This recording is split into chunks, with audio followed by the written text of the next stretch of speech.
শ্রমজীবী যারা আছেন মনক্ষুণ্ণ হবেন না, মন ছোট করবেন না। You are the super hero remittance fighter of our country. আল্লাহ তাআলা ইরশাদ করছেন, ইয়া আইয়ুহাল ইনসানু ইন্নাকা কাদিহুন ইলা রাব্বিকা কাদহান ফামুলাকি।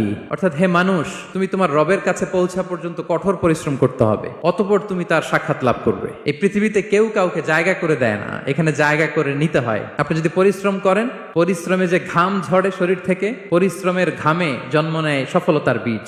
আপনি যখন হাড় ভাঙ্গা পরিশ্রম করবেন, এই পরিশ্রমে যে লোনা পানি বেরোবে, যে ঘাম বেরোবে, এই ঘামেই জন্ম নেয় সফলতার বীজ। এবং সফলতার কোনো শর্টকাট হয় না প্রিয় ভাইরা। অনেকে অল্পতে সফল হতে চায়, সফলতার জন্য আপনাকে লং কাটে যেতে হবে।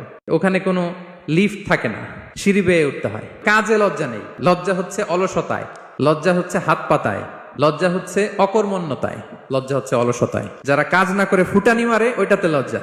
প্রিয় মাতৃভূমি বাংলাদেশের গভর্নমেন্টকে অনুরোধ করবো, আমাদের শ্রমজীবী ভাইদের যাতে সুবিধা হয় এই ব্যবস্থা আপনাদের করতে হবে। আমাদের শ্রমজীবী ভাইদের যেন কোনো কষ্ট না হয়, কারণ তাদের পাঠানো রেমিটেন্সে সচল থাকে আমার দেশের অর্থনীতির চাকা।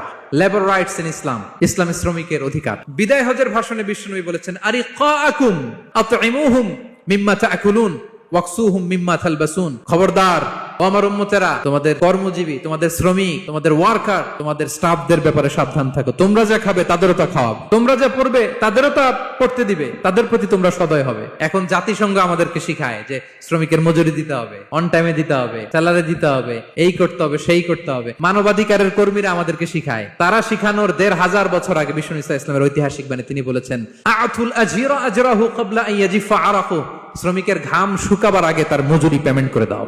যারা শ্রমিককে তার পারিশ্রমিক অন টাইমে দেয় না, স্যালারি অন টাইমে পে করে না, টালবাহানা করে, গরিমসি করে, তাদের ব্যাপারে বিষ্ণু বলেন, এক শ্রেণীর ব্যক্তি হচ্ছে রাজুলুন ইস্তাআজারা আজীরান ফাস্তাওফা মিনহু ওয়া লাম ইউতিহি আজরা। কোন ব্যক্তি যে শ্রমিক নিয়োগ দেওয়ার পরে তার কাছ থেকে কাজ বুঝিয়ে নিয়েছে কিন্তু তাকে তার প্রাপ্য বুঝিয়ে দেয়নি, বিষ্ণু বলেন তার বিরুদ্ধে আমি মামলা দায়ের করব। বিশ্বনবী যার বিরুদ্ধে মামলা দায়ের করবে তার কোনো জামিন নাই।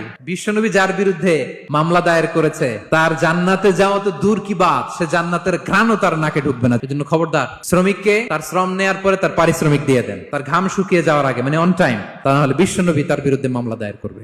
এয়ারপোর্ট অথরিটিকে অনুরোধ জানাবো, আমার শ্রমজীবী ভাইদের সাথে ভালো আচরণ করুন, তাদের সাথে কোঅপারেট করুন। বিশেষ করে যতগুলো দূতাবাস আছে সারা বিশ্বে, বাংলাদেশের যে মিশনগুলো, দূতাবাসগুলো, আমার শ্রমজীবী ভাইদের যে কোনো কাজকে অগ্রাধিকার ভিত্তিতে আপনারা সার্ভিস দিন, এটা দিতেই হবে। তারা ভালো থাকলে ভালো থাকবে বাংলাদেশ।